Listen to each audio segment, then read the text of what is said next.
morning, dear friends. Today, in the first reading in the book of Jeremiah, we see a false prophecy made by Hananiah in the Lord's name. He says that the Lord has told him to speak to the people, saying that they would be freed from the slavery of the Babylonian king. And not only that, all the temple vessels would be brought back to the Lord's house, and the exiles of Judah would also be brought back. And we see here, this was a message of prosperity, of restoration. And these kind of messages we receive wholeheartedly because it is pleasing to our ears and to our flesh. But the true word of God came through Jeremiah the prophet, and he said that the people would continue to be under the yoke of slavery under the Babylonian king.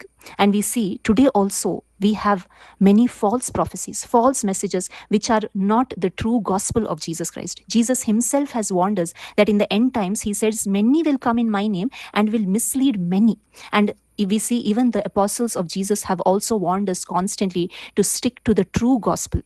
Paul says in the letter of Galatians, he says, I'm amazed that you're so quickly deserting him who called you by the grace of Christ for a different gospel. And he says, if we or an angel from heaven should preach to you a gospel which is contrary to what we have preached, then he is to be cursed. There is only one true gospel, and that is the gospel of Jesus Christ. The birth of Jesus, the life of Jesus, the death of Jesus, the resurrection of Jesus. The gospel contains to only Jesus alone, not to any other person or not containing to the things of this world, because we have a desire and a longing for and a lust for the things of this world. And when we hear such kind of messages, we are very, very happy. But Jesus himself said in Luke chapter 12, verses 15, be on your guard against all kinds of greed. He says, for one's life does not consist in the abundance of possessions. Today, we love to hear to prosperity teachings and to messages which say that you're going to be blessed and you're going to receive much more in abundance. We like to hear such things, but where is our focus? These things help us to shift our focus from Jesus to the things of this world. But Jesus wants us to have faith in him alone.